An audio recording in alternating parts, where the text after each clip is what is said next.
Divorce me, will you? Huh? Divorce? What's this all of a sudden? Your company is going downhill, isn't it? I married you thinking you'd become rich since you said you were going to be the CEO of an IT company. It started off well, but these past 3 years seem to have been a downfall, which is disappointing. Is that so? You married me for my money? Honestly, I would have divorced you immediately when I found out about the infertility, but at that time, the company seemed to be doing somewhat okay. That's why I put it off until now. I told you the company is fine. Can I really trust just your word? I don't know much, but doesn't a company going bankrupt mean taking on a huge debt? I can't bear the thought of being dragged into trouble because of that. Plus, you're infertile. That's why I'm divorcing you. What do you plan to do after divorcing me? Actually, I've already found someone better. Younger than you, not infertile, so she can have children.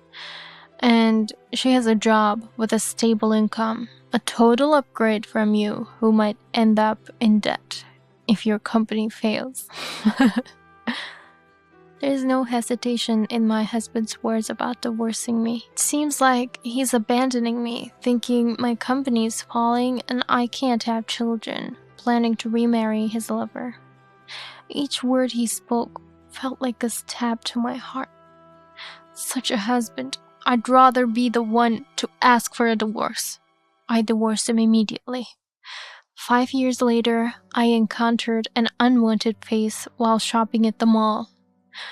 Hey, isn't that the infertile ex-CEO? Turning around to a venom-filled greeting, there stood my ex-husband, and beside him was a face I didn't expect to see. I see. That's how it is. I decided to tell him the truth that I couldn't say 5 years ago. Aren't you mistaken about something? The truth will surely surprise my ex-husband.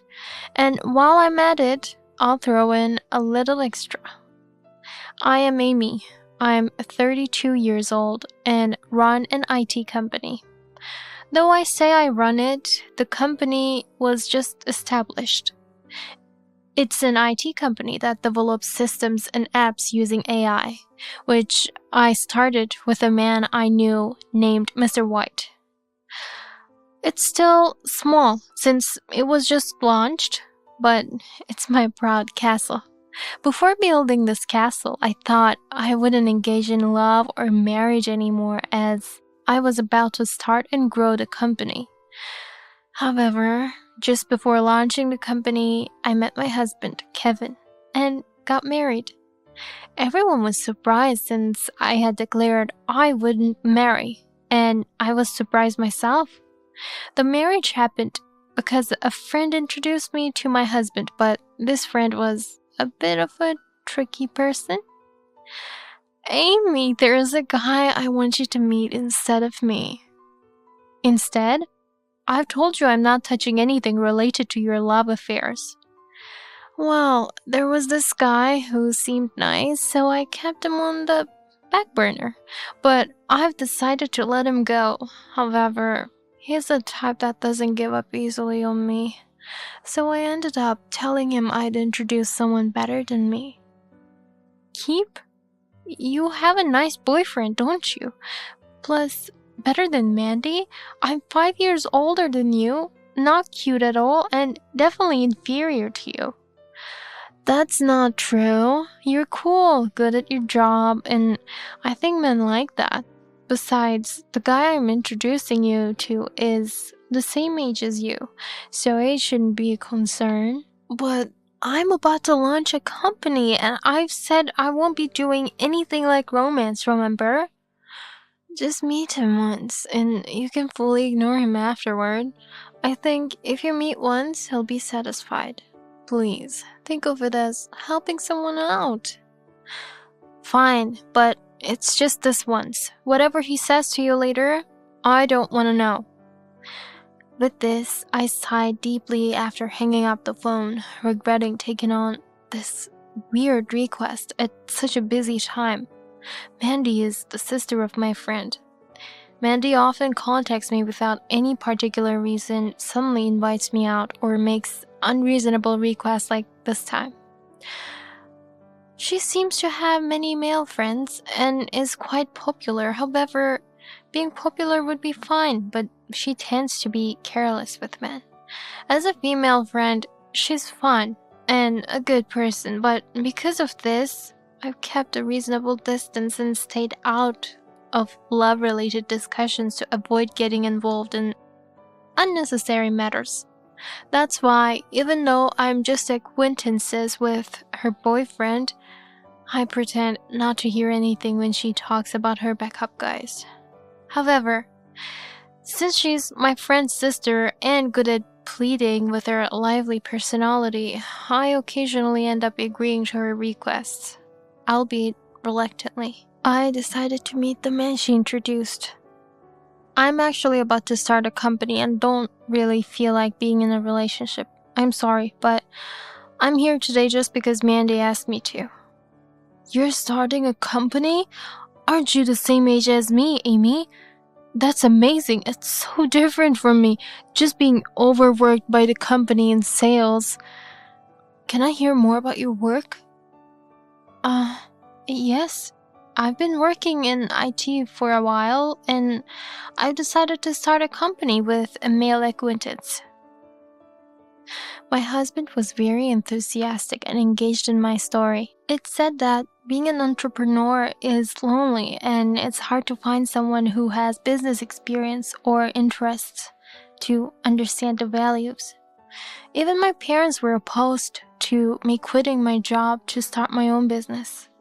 Because of this, I felt good and ended up talking nonstop. However, my husband didn't show any signs of discomfort and kept nodding, his eyes sparkling more and more. Being already in my late 20s, I thought I might not meet someone who would understand my work values if I let this man go.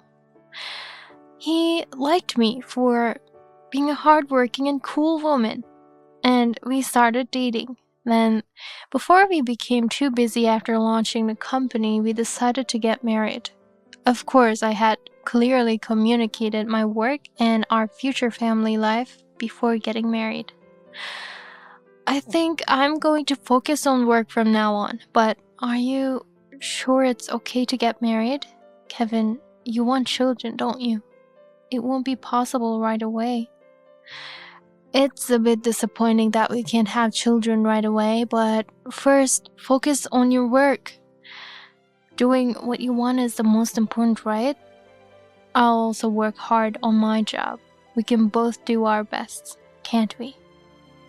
Regardless of how we met, I'm really glad I met my husband. I called my friend Mandy to announce our marriage and to thank her. See? I told you he'd be a good match for you, Amy. I don't remember her saying that, but let's go with it. My husband and I got married and successfully launched our company. Now I'm prioritizing work to grow the company. My husband never complains and supports me. I'm glad to have married such a good person.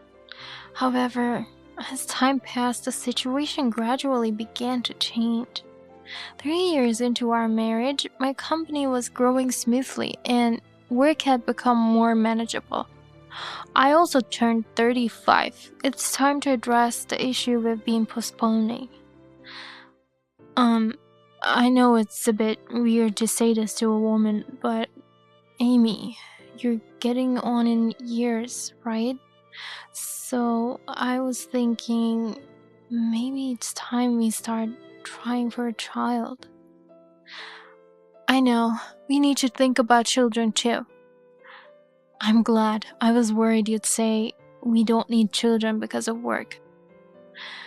I wouldn't say that. I do want children. It's just that the timing was bad because of the company. But is the company okay? If you get pregnant, you won't be able to work, right? It'll be fine because Mr. White is there. Plus, a lot can be done via telework. I'm not underestimating parenting, okay? I'll work hard at parenting too, so don't worry. My husband, who had been anxious, showed a clear expression of relief. I should have noticed his concerns and reassured him sooner, but I was too focused on work to notice. I'm truly grateful to have been allowed to do as I please by my husband. However, I realized that I had been relying too much on my husband and needed to reflect on that. After that, my husband and I started trying for a baby in earnest. The natural pregnancy rate for women in their late 30s is about 18%. Compared to women in their 20s, this number is low. However, if we continue trying for a year, the chances of getting pregnant are over 60%. This number isn't too low at all. That's what I thought. But sorry, it's because I'm old. I'm the same age, aren't I? Stop saying things like that, even as a joke. It's been a year since we started trying for a baby, and we still haven't succeeded. I tried to lighten the mood at home with a joke, but it only made us feel emptier together. We might have gotten pregnant if it was right after we got married. I started to feel guilty towards my husband. So, with a desire to increase our chances of pregnancy, I decided to visit the gynecologist for fertility advice. But this decision only made my guilt worse. I need fertility treatments. I was told that today after getting tested at the gynecologist. So, does that mean we can't have kids? Hearing the word treatment made Kevin's shoulders slump. I felt guilty seeing him like that, but it wasn't as hopeless as he seemed to think. I told my husband there was still hope for pregnancy. We can still have children. The success rate for fertility treatments in women in their late 30s is 30%. That's not too low, is it? If we undergo treatment, we can have children. When I heard this from the doctor, I felt as though a ray of hope had shone through. However, Kevin didn't seem to think so. So you're saying, after taking the 30% chance with fertility treatments, we still had to consider the natural pregnancy rate of 18%, and that rate will decrease as we get older. Isn't this a tougher chance than we thought? Even after hearing my words, Kevin remained downcast. The infertility is due to my body, so I do feel guilty towards him.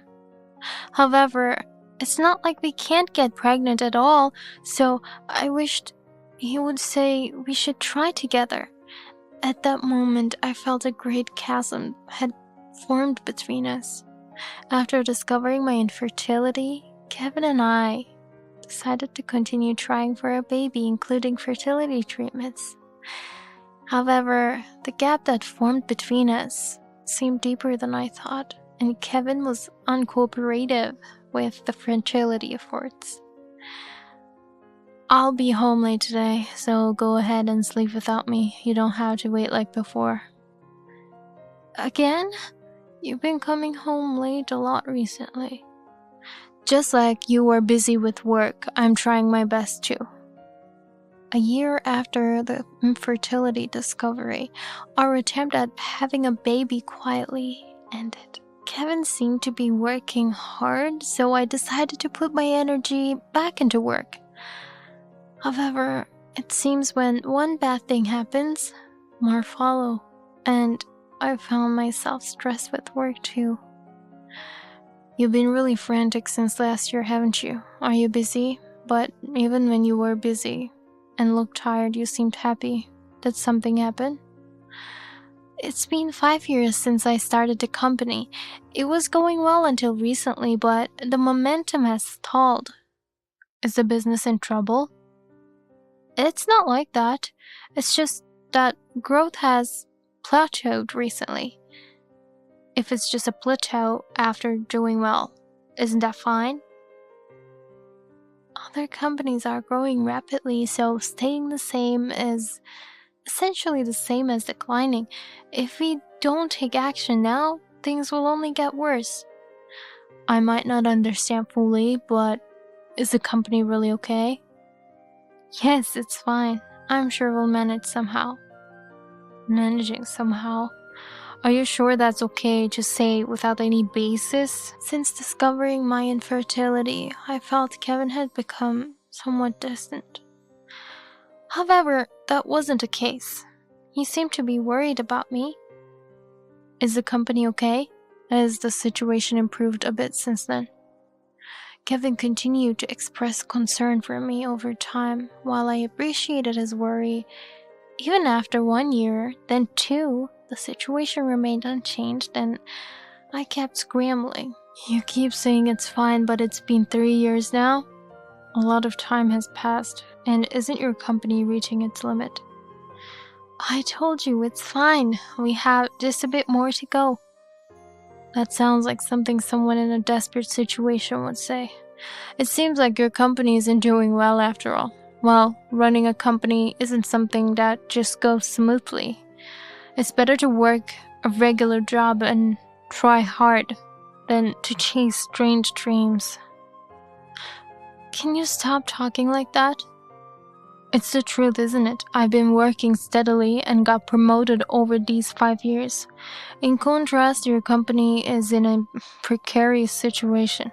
Who can say you've been working properly? That's why I'm saying it's going to be okay soon. Alright, I got it. My husband scoffed at me and then left the living room. Unable to retort, I remained in the living room, holding back my frustration. My husband has indeed been working hard. There are days he comes home later than me, and he sometimes works on weekends or goes on business trips. Just like I've been working hard at my job, he has been diligent in his own right. But just because he's achieved good results, it doesn't mean he should look down on my work. Since that day, my husband clearly started looking down on me. Your company is about to go under, isn't it? Every time he sees my face at home, he throws hurtful words at me. But I thought it was just a little more patience I needed. Just when I thought we were close to overcoming this, my husband dropped a bomb I couldn't endure. Divorce me, will you? Huh? Divorce? What's this all of a sudden? When my husband came home from work, he confronted me, who was preparing dinner, and suddenly demanded a divorce. I never thought he would go as far as asking for a divorce, and my hands trembled as I turned off the stove. Your company's going downhill, isn't it? I married you thinking you'd become rich since you said you were going to be the CEO of an IT company. It started off well, but these past 3 years seem to have been a downfall, which is disappointing. Is that so? You married me for my money. Would I seriously listen to your complicated job talk if it wasn't for that? I would have divorced you immediately when I found out about the infertility, but the company seemed okay back then. But now, there's no point in staying together if the company's doing poorly, right? I told you, the company is fine. Can I really trust just your word? I don't know much, but doesn't a company going bankrupt mean taking on a huge debt? I can't bear the thought of being dragged into trouble because of that. Plus, you're infertile. That's why I'm divorcing you. Being infertile doesn't mean it's absolutely impossible, does it? You just stopped cooperating. What do you plan to do after divorcing me? Actually, I've already found someone better. Younger than you, not infertile, so she can have children. And she has a job with a stable income. A total upgrade from you. who might end up in debt if your company fails. There is no hesitation in my husband's words about divorcing me. Every word he speaks feels like it's tearing at my heart. Initially, I thought about avoiding divorce, but now I'd rather be the one to ask for it. If you already have someone else, doesn't that mean you're committing adultery? Guess that's what it would be. Adultery, and compensation for it. I prepared for that. He casually tossed a large envelope onto the kitchen table. It looked unnaturally bulged, suggesting something thick was inside.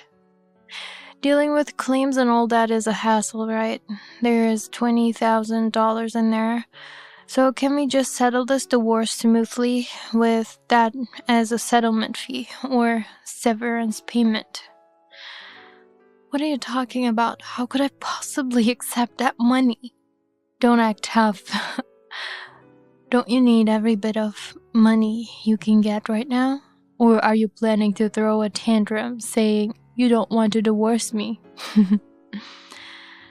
I'll divorce you, but I don't want your money. Reaching my limit with my husband's actions, I left the still cool pot of soup on the stove and started preparing to leave the house. We divorced soon after. Of course, I didn't claim the adultery compensation to avoid further upset. Right now, I can't afford to spend my nerves and energy on divorce or adultery. However, when the divorce was decided, I did contact Mandy, who introduced me to my former husband to report, and it was a moment of emotional strain. I'm sorry, despite your introduction, we ended up getting a divorce. It's fine, isn't it? Whether to divorce or not is up to the two of you. Mandy, you broke up with your boyfriend about half a year ago, right? Now we're both single. Yeah, but don't lump me in with you. I got someone on the back burner. It seems Mandy still has a careless way with men. However, her attitude towards me has changed. She used to be friendly, bright, and aggressive, but now her responses to my words are cold. She must be upset because I divorced the ex-husband she introduced me to. After the divorce, our communication abruptly stopped. Losing any friend is a lonely thing, but I can't dwell on it.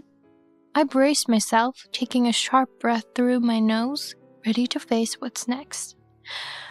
5 years after the divorce, I was off work and went shopping at the mall. That's when I ran into a face I did not want to see. Hey, isn't that the infertile ex-CEO? Turning around to a venom-filled greeting, there stood my ex-husband, and beside him was a face I didn't expect to see.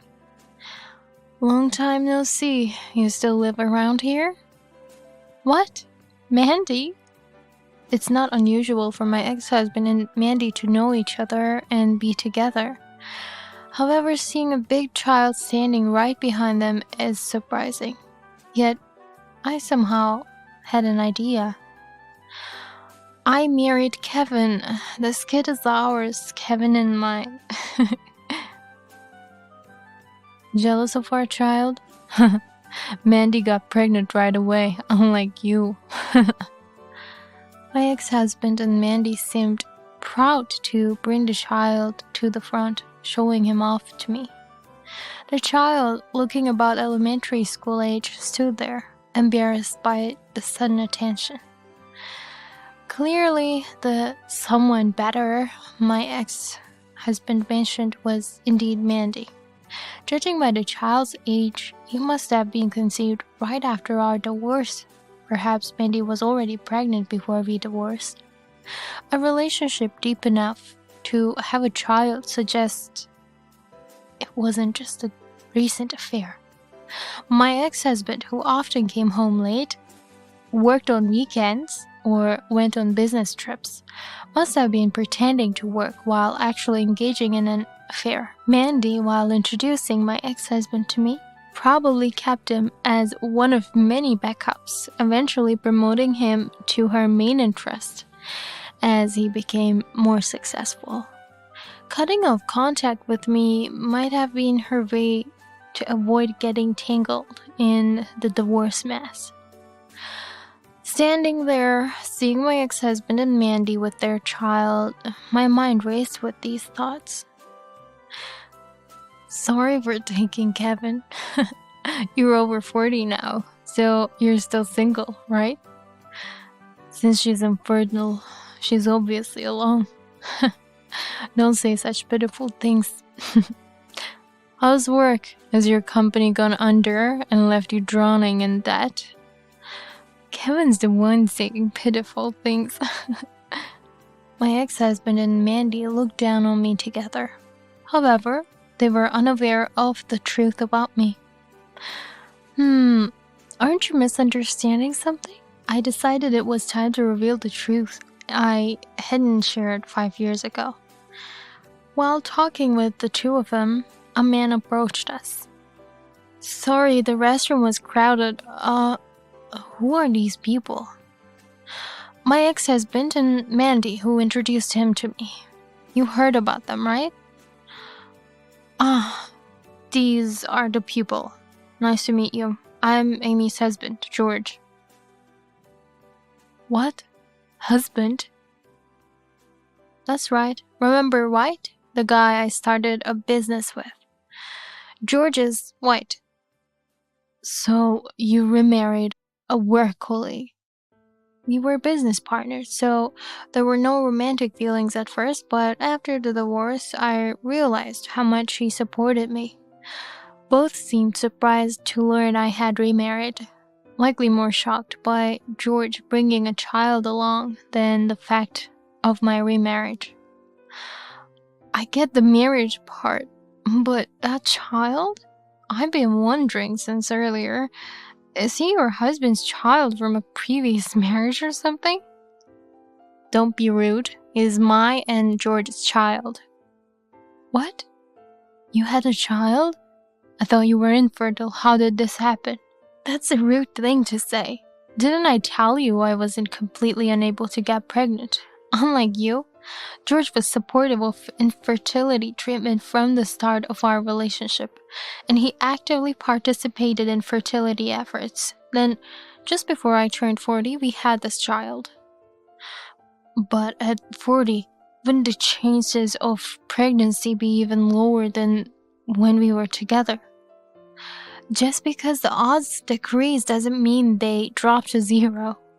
Indeed, the natural pregnancy rate at 40 is around 5%, and the success rate for fertility treatments was about 15%. But with George's support, it doesn't matter how low the odds are. When a couple truly cooperates, storks can bring babies, you know? My ex-husband began to show a frustrated expression. He tried to lord over me with being single and infertile, but it was all in vain. Mandy, too, seemed displeased, likely thinking she had been leading a happier life than me, only to find out I was remarried with a child, placing us on even ground. Mandy's face seemed a bit irked as well. Desperate to assert dominance, they started poking at work-related topics. George, it must have been tough with the company. What do you do now? That's right, Amy. What kind of work are you doing now? You two are misunderstanding something again. We're still working at our company, you know. What? I thought your company went under. How much more rude can you be? Our company didn't go under. In fact, right after we divorced, the company went public, making it easier to raise funds and gain credit. Over the past 5 years, it has grown significantly. No way. That's totally different from what Kevin told me. My ex-husband and Mandy showed their most surprised faces of the day. The company was a critical factor that influenced my ex-husband's decision-making regarding our marriage and divorce. Discovering that the reality was nearly the opposite of what they imagined, was understandably shocking. Now, I could finally share with my husband the news I hadn't been able to tell 5 years ago. You were busy for 3 years before our divorce, and all you ever said was everything's fine. How could such a company go public? That busyness was because we were preparing for the IPO. Going public takes time for audits and applications. It took us 3 years, that's why. What? So you were already planning to go public back then? Why didn't you tell me? Talking about preparing for an IPO could violate insider trading regulations. In other words, it would be a crime. I couldn't just say it. I wanted you to trust me when I said it was going to be okay. So, your company was that big to go public? Do you think only big-name corporations can go public? The requirements for an IPO vary by market, and even our company size 5 years ago was sufficient. So, to grow our already stalling company even bigger, we went public. Have you been promoted since then? Well, a little promotion wouldn't compare to the scale of our company's growth. So I guess asking might not mean much. My ex-husband failed to dominate in the work department as well. Plus, my slightly prickly comments seemed to have left him feeling bitter. Having counteracted all their remarks, I felt satisfied. Ignoring my sulking ex-husband and Mandy, I turned to their child. How old are you? I'm 6 years old. For Kevin's child, you're quite mature. Wait, 6 years old? Recalling the child's age, I suddenly remembered something. Mandy, you broke up with your previous boyfriend about half a year before Kevin and I divorced, right? Your ex contacted me to say he was suddenly dumped by you. Was that because you were pretending to be happy with him until just before the breakup? And since Kevin was involved, considering it was a year before our divorce, that means you were seeing both at the same time? Choosing my words carefully in front of the child. Are you suggesting this child is my ex's? That's ridiculous. This child is mine and Kevin's. Look at this kid. Doesn't he look like me? The meaning behind my vague words vanished. I wasn't seriously thinking they weren't the parents of the child. I just hoped that knowing my ex-husband and Mandy's relationship overlapped might cause them a little trouble. However, from my ex-husband's reaction, it seemed he knew Mandy had a boyfriend during their affair. George, shall we go? Yes. Let's. Disgusted by these two hopeless individuals, we decided to leave the scene. At that moment, I hadn't imagined my casual words would lead to the collapse of my ex-husband and Mandy's relationship. Months after encountering my ex-husband and Mandy, I unexpectedly received a call from my ex-husband. Did you know? Why didn't you tell me? What are you talking about? I have no idea what you mean. It's about our child. Just like you said, the child was from her ex. What? Really? I couldn't help but laugh inappropriately at the unexpected turn of events. It seems there was a chaos around my ex-husband because the child he thought was his turned out not to be. After what you said at the mall, to be sure, we decided to do a DNA test for peace of mind. It showed the child wasn't mine, and further investigation revealed it was her ex's child. So, Mandy cuckooed you? No, it's more complicated than that, because I've been raising someone else's child for 6 years.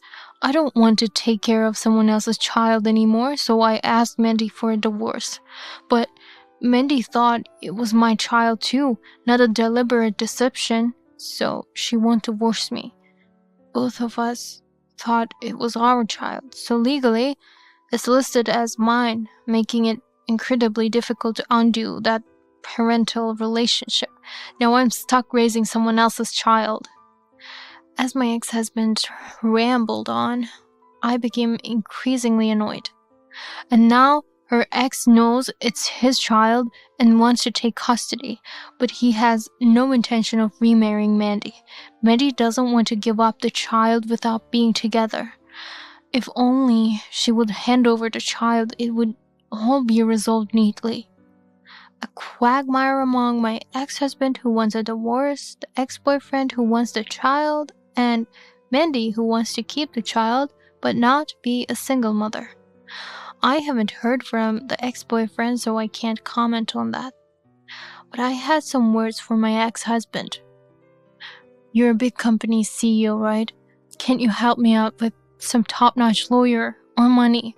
We were married once, weren't we? Furious at my ex-husband's selfishness, I unleashed a tirade. Why should I help someone as irresponsible as you?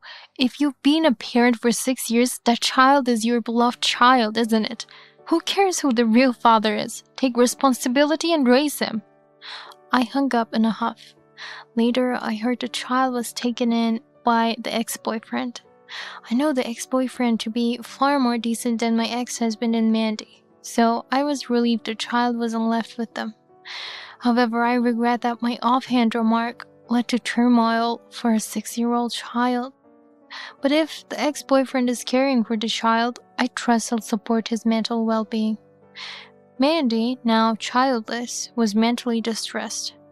My ex-husband, not supporting Mandy, pushed for divorce. Losing the child, Mandy agreed to the divorce. Terrible tales spread, making my ex-husband a target of condemnation, abandoned even by his family and now completely isolated. My ex-husband, under constant criticism, is mentally suffering. While my ex-husband and Mandy might be in pain, I believe the child, dragged through their mess, suffered the most. They deserve to face their hardships. Life and work are thriving for us. Our company continues to grow and our child is happily growing up. George, already fussing over school desks for our kindergartner, brings me joy in our ordinary discussions about our child.